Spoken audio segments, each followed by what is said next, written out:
আউযু বিল্লাহি মিনাশ শাইতানির রাজীম। বিসমিল্লাহির রহমানির রহিম। আজকের এই মহান অনুষ্ঠানের সভাপতি ধর্ম বিষয়ক মন্ত্রী জনাব কাজী শাহ মোফাজ্জল হোসেন গায়কোয়াদ এমপি, অনুষ্ঠানে বিশেষ অতিথি মাননীয় ধর্ম প্রতিমন্ত্রী জনাব মোহাম্মদ শামীম কায়সার এমপি, বিশেষ অতিথি ধর্ম বিষয়ক মন্ত্রণালয়ের সম্মানিত সচিব, ইসলামিক ফাউন্ডেশনের সম্মানিত মহাপরিচালক, বায়তুল মুকাররম মসজিদের সম্মানিত খতিব, দেশের বিশিষ্ট আলেম ওলামা ও পীর মাশায়েখ বৃন্দ, গণমাধ্যমের সহকর্মীবৃন্দ, আমন্ত্রিত অতিথিবৃন্দ, উপস্থিত সুধীবৃন্দ, আসসালামু আলাইকুম ওয়া রাহমাতুল্লাহি ওয়া বারাকাতুহু। নগদ নিয়ে এলো হার না মানা হার অফার। সর্বনিম্ন 10,000 টাকা রেমিটেন্স নগদে পাঠালে থাকছে স্বর্ণের হার জেতার সুযোগ। পবিত্র ঈদে মিলাদুন নবী সাল্লাল্লাহু আলাইহি ওয়াসাল্লাম উপলক্ষে ইসলামিক ফাউন্ডেশন আয়োজিত পক্ষকাল ব্যাপী সিরাতুন নবী সাল্লাল্লাহু আলাইহি ওয়াসাল্লাম অনুষ্ঠান মালার শুভ উদ্বোধন উপলক্ষে আমি দেশবাসী এবং বিশ্বের সকল মুসলমানকে জানাই আন্তরিক শুভেচ্ছা ও মোবারকবাদ। ঈদে মিলাদুন নবী সাল্লাল্লাহু আলাইহি ওয়াসাল্লাম সারা বিশ্বের মুসলমানদের জন্য অত্যন্ত পবিত্র ও মহামান্বিত সময়। এই মহতী পবিত্র অনুষ্ঠানে উপস্থিত হতে পেরে আমি মহান রাব্বুল আলামিনের দরবারে অশেষ শুকরিয়া আদায় করছি।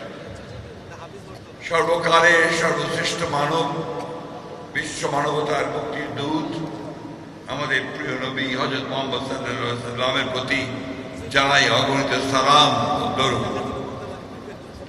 একই সঙ্গে ইসলামের সকল নবী ও রাসূল, নবী সাল্লাল্লাহু আলাইহি ওয়াসাল্লামের পরিবার পরিজন, সাহাবায়ে কেরাম, তাবেঈন, তাবেঈন, সকল মুমিন মুসলমানের রূহের মাগফিরাত ও শান্তি কামনা করছি। প্রিয় মুমিন মুসলমানগণ, মহান আল্লাহ তাআলা মানব জাতির হেদায়েত, মুক্তি ও কল্যাণের জন্য সর্বশেষ নবী রাসূল হযরত মুহাম্মদ সাল্লাল্লাহু আলাইহি ওয়াসাল্লামকে পৃথিবীতে প্রেরণ করেছেন। তার আগমন মানব সভ্যতার ইতিহাসে এক অনন্য ও অবিস্মরণীয় ঘটনা। তিনি সমগ্র বিশ্বের জন্য রহমত স্বরূপ। পবিত্র কোরআনে মহান আল্লাহ বলেন, আমি আপনাকে সমগ্র বিশ্ব জগতের জন্য রহমত স্বরূপ প্রেরণ করেছি। সূরা আল-আম্বিয়া আয়াত 107। হযরত মুহাম্মদ সাল্লাল্লাহু আলাইহি ওয়াসাল্লামের জীবন ও আদর্শ বিশ্ব মানবতার জন্য চিরন্তন পথনির্দেশ। তার চরিত্রে সত্যবাদিতা, ন্যায়পরায়ণতা, ক্ষমাশীলতা, সহনশীলতা, মানবিকতা ও পরম মহত্ত্ববোধের অনন্য সমন্বয় ঘটেছিল। দরিদ্র, এতিম, অসহায় ও নিপীড়িত মানুষের প্রতি তিনি ছিলেন মমতাশীল। নারী, শিশু, প্রতিবেশী, মেহনতি মানুষের অধিকার আদায়ে তিনি দিয়ে গেছেন সুস্পষ্ট নির্দেশনা। তিনি মানুষকে শিখিয়েছেন ধর্ম, বর্ণ, গোত্র, ভাষা, অঞ্চল কিংবা সামাজিক অবস্থানের কারণে কোনো মানুষকে অবজ্ঞা করা যাবে না। মানুষের মর্যাদা প্রতিষ্ঠা এবং ন্যায় ও ইনসাফের সমাজ গঠনই ছিল তার অন্যতম শিক্ষা। রাসূলুল্লাহ সাল্লাল্লাহু আলাইহি ওয়াসাল্লাম বলেছেন, তোমাদের মধ্যে সেই ব্যক্তি উত্তম যে তার চরিত্রে উত্তম। মহান আল্লাহ রাসূল সাল্লাল্লাহু আলাইহি ওয়াসাল্লামের অনুপম চরিত্রের প্রশংসা করে পবিত্র কোরআনে ইরশাদ করেছেন, নিশ্চয়ই আপনি মহান চরিত্রের অধিকারী। সূরা আল-আহজাব আয়াত 21। মহানবী সাল্লাল্লাহু আলাইহি ওয়াসাল্লামের এই পবিত্র চারিত্রিক বৈশিষ্ট্য ও শিক্ষা আমাদের ব্যক্তি, পারিবারিক, সামাজিক ও রাষ্ট্রীয় জীবনে সততা, নৈতিকতা ও উত্তম চরিত্রের সর্বোচ্চ গুরুত্বকে স্মরণ করিয়ে দেয়। আল্লাহ বলেন, রাসূল করিম সাল্লাল্লাহু আলাইহি ওয়াসাল্লাম বলেন, উসওয়াতুন হাসানাহ অর্থাৎ সর্বশ্রেষ্ঠ আদর্শ আজকের বিশ্বে হিংসা, সংঘাত, অসহিষ্ণুতা, বৈষম্য, উগ্রতা, মিথ্যা ও নৈতিক অবক্ষয় যে বিস্তার ঘটছে তা থেকে উত্তরণের জন্য মহানবী সাল্লাল্লাহু আলাইহি সাল্লামের আদর্শ অনুসরণের কোনো বিকল্প নেই। তার বিদায় হজের ভাষণে মানব মর্যাদা, সাম্য, ভ্রাতৃত্ব, ন্যায় বিচার, পারস্পরিক অধিকারের যে মহান শিক্ষা উচ্চারিত হয়েছিল তা আজও সমগ্র বিশ্বে মানব জাতির জন্য অত্যন্ত প্রাসঙ্গিক। মহানবী সাল্লাল্লাহু আলাইহি সাল্লামের মাধ্যমে আল্লাহ তাআলা সার্বজনীন, চিরন্তন ও পূর্ণাঙ্গ জীবন বিধান, কমপ্লিট কোড অফ লাইফ, পবিত্র কুরআন নাযিল করেন। তার মাধ্যমে মানব জাতির শান্তি, ন্যায়, সাম্য, ভ্রাতৃত্ব ও মানবিকতার অনুপম বিধান ও আদর্শ ইসলাম ধর্মকে পরিপূর্ণতা দান করে। মহানবী সাল্লাল্লাহু আলাইহি সাল্লামের প্রতি প্রকৃত ভালোবাসা প্রকাশের উপায় হল কোরআন ও সুন্নাহর আলোকে আমাদের জীবন, পরিবার, সমাজ ও রাষ্ট্রকে পরিচালনা করা। সম্মানিত সুধীমণ্ডলী, বাংলাদেশ সাম্প্রদায়িক সম্প্রীতি, ধর্মীয় সহাবস্থানের এক উজ্জ্বল ঐতিহ্যের দেশ। এদেশের মানুষ যুগ যুগ ধরে পারস্পরিক শ্রদ্ধা, সহনশীলতা ও সম্প্রীতির সঙ্গে বাস করে আসছে। মহানবী সাল্লাল্লাহু আলাইহি সাল্লামের অন্যান্য ধর্মাবলম্বীদের সমন্বয়ে যে সমাজ ব্যবস্থা পারস্পরিক অধিকার ও সম্পূর্ণ শান্তিপূর্ণ অবস্থানে দৃষ্টান্ত স্থাপন করেছেন, আমাদের জাতীয় জীবনেও শান্তি ও সম্প্রীতি প্রতিষ্ঠায় তা অনুসরণীয়।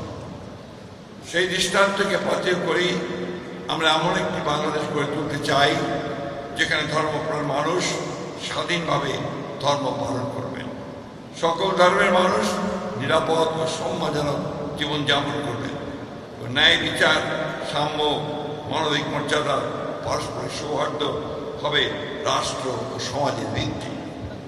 সম্মানিত সুধীমণ্ডলী, বাংলাদেশের মানুষের ধর্মীয় বিশ্বাস, মূল্যবোধ ও ইসলামী সংস্কৃতির সঙ্গে আমাদের জাতীয় জীবনের সম্পর্ক অত্যন্ত গভীর। শহীদ রাষ্ট্রপতি জিয়া রহমান সেই অনুভূতির প্রতি সম্মান জানিয়ে সংবিধানের প্রস্তাবনায় বিসমিল্লাহির রহমানির রহিম সংযোজন করেন। তিনি 4টি বিভাগীয় শহরে ইসলামী সাংস্কৃতিক কেন্দ্র স্থাপন করেন। তাঁর শাসনামলে ইমামদের প্রশিক্ষণের মাধ্যমে তাদের ধর্মীয় দায়িত্বের পাশাপাশি সমাজ কল্যাণ ও আর্থসামাজিক উন্নয়নে সম্পৃক্ত করার কার্যক্রম শুরু হয়। এই জন্য প্রতিষ্ঠা করা হয় ইমাম প্রশিক্ষণ একাডেমি। পরবর্তীতে 1993 সালে সাবেক প্রধানমন্ত্রী দেশনেত্রী বেগম খালেদা জিয়া মসজিদ ভিত্তিক শিশু গণশিক্ষা কার্যক্রম চালু করেন। 2001 সালে ইমাম মুয়াজ্জিন কল্যাণ ট্রাস্ট প্রতিষ্ঠা করেন। এসব উদ্যোগের মাধ্যমে মসজিদ, ইমাম, ধর্মীয় শিক্ষা এবং সমাজে ইসলামী নৈতিক মূল্যবোধের বিকাশে প্রাতিষ্ঠানিক সহায়তার পরিধি সম্প্রসারিত হয়েছে। বর্তমান সরকার ধর্মীয় নেতাদের মর্যাদা বৃদ্ধি, তাদের কল্যাণ নিশ্চিত করতে প্রতিশ্রুতিবদ্ধ। ইতিমধ্যে ইমাম, মুয়াজ্জিন ও খাদেম সাহেবদের মাসিক সম্মানী ভাতা দেওয়া শুরু হয়েছে। এছাড়া অন্যান্য ধর্মীয় উপাসনালয়ে সেবাদানকারীদেরও সম্মানী ভাতা প্রদানের কাজ শুরু হয়েছে। আমি আশা করি 2030 সালের আগে প্রতিশ্রুতি অনুসারে দেশের সকল মসজিদ সহ অন্যান্য ধর্মীয় উপাসনালয় মাসিক সম্মানী ভাতা আওতায় আসবে। প্রিয় আলেম ও উলেমা ও পীর মাশায়েখগণ, আপনার ধর্মীয় ও নৈতিক মূল্যবোধের পথ প্রদর্শক। মসজিদের মেম্বার থেকে আপনার কোটি মানুষের কাছে সত্য, ন্যায়, সততা, ভাতৃত্ব, মানবতার বাণী পৌঁছে দেন।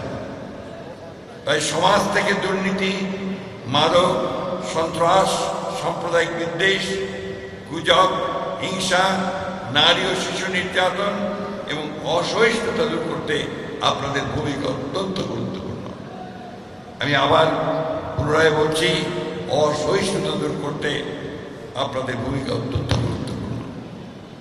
আমি আশা করব ইসলামের প্রকৃত শিক্ষা ও নবী করিম সাল্লাল্লাহু আলাইহি সাল্লামের জীবনাদর্শগুলো ধরে তরুণ প্রজন্মকে নৈতিকতা, দেশপ্রেম ও মানবিক মূল্যবোধ উদ্বুদ্ধ করতে আপনারা অনুপ্রাণিত করবেন। আমাদের মনে রাখতে হবে, বিভেদ, প্রতিহিংসা, প্রতিশোধ কোনো জাতিকে শক্তিশালী করে না। অতীতের কর্তৃত্ববাদ, শাস্তিবাদ ও অন্যায় যেন আর কখনো ফিরে না আসে, সেজন্য রাসূলুল্লাহ সাল্লাল্লাহু আলাইহি ওয়াসাল্লামকে অনুসরণ করে এবং ধর্মের শান্তি, ন্যায় ও সম্প্রীতির মর্মবাণীকে হৃদয়ে ধারণ করে গণতন্ত্র, ন্যায় বিচার, সুশাসন ও মানুষের মৌলিক অধিকার রক্ষায় আমাদের ঐক্যবদ্ধ থাকতে হবে। উপস্থিত আয়োজকবৃন্দ, এই অনুষ্ঠানে আমাকে আমন্ত্রণ জানানোর জন্য আমি আবারও সবাইকে বিশেষভাবে ধন্যবাদ জানাচ্ছি। আপনারা বিশেষ করে ইসলামিক ফাউন্ডেশন দীর্ঘদিন ধরে দেশের ধর্মীয় শিক্ষা, ইসলামিক সংস্কৃতি, গবেষণা, প্রকাশনা, মসজিদ ভিত্তিক কার্যক্রম, ধর্মীয় মূল্যবোধ বিকাশে গুরুত্বপূর্ণ ভূমিকা পালন করে আসছে। আমার বিশ্বাস, পবিত্র ঈদে মিলাদুন্নবী সাল্লাল্লাহু আলাইহি ওয়াসাল্লাম উপলক্ষে আয়োজিত এই ধরনের কর্মসূচি ইসলামের শান্তি, সৌহার্দ্য ও মানব কল্যাণের বাণী মানুষের কাছে পৌঁছে দিতে কার্যকর ভূমিকা রাখবে। আমি এই মঞ্চে আসার আগে আমাদের মাননীয় ধর্মমন্ত্রী, পরবর্তীকালে প্রতিমন্ত্রী মহোদয়, ইসলামিক ফাউন্ডেশন এবং বায়তুল মুকাররমের সম্প্রসারণ, উন্নয়ন এই বিষয়ে কথা বলেছেন। আমি অবশ্যই সরকারকে অনুরোধ করব যে তারা যেন এই বিষয়টি গুরুত্ব সহকারে গ্রহণ করে এবং এই বিষয়গুলো যেন বাস্তবায়িত করা সম্ভব হয় সেই বিষয়ে তারা উদ্যোগ গ্রহণ করবে। পরিশেষে পবিত্র ঈদে মিলাদুন্নবী সাল্লাল্লাহু আলাইহি ওয়াসাল্লামের এই মহিমান্বিত দিবস উপলক্ষে আমি সকলের প্রতি আহ্বান জানাই, আসুন আমরা মহানবী হযরত মুহাম্মদ সাল্লাল্লাহু আলাইহি ওয়াসাল্লামের সত্য, ন্যায়, সততা, সহিষ্ণুতা, ক্ষমা ও মানব প্রেমের মহান আদর্শে নিজেদের জীবন ধারণ করি। ধর্মের নামে বিভেদ বৈষম্য নয়, ইসলামের শান্তি ও মানবতার বাণী ছড়িয়ে দেই। মহান আল্লাহ আমাদেরকে সকলকে প্রিয় নবী হযরত মুহাম্মদ সাল্লাল্লাহু আলাইহি ওয়াসাল্লামের জীবন ও আদর্শ অনুসরণ করার তৌফিক দান করুন। আমাদের দেশ ও জাতিকে সকল অনিষ্ট, বিভেদ, অশান্তি থেকে রক্ষা করুন। বাংলাদেশকে শান্তি, ন্যায়, সাম্য, সম্প্রীতি ও সমৃদ্ধির পথে এগিয়ে নিয়ে যান। আমি পবিত্র ঈদ মিলাদুন্নবী সাল্লাল্লাহু আলাইহি ওয়াসাল্লাম উপলক্ষে আয়োজিত পক্ষকার অনুষ্ঠানমালার শুভ উদ্বোধন ঘোষণা করছি এবং সকল কর্মসূচির সার্বিক সফলতা কামনা করছি। মহান আল্লাহ আমাদের সহায় হন, আমিন। আল্লাহ হাফেজ। বাংলাদেশ জিন্দাবাদ।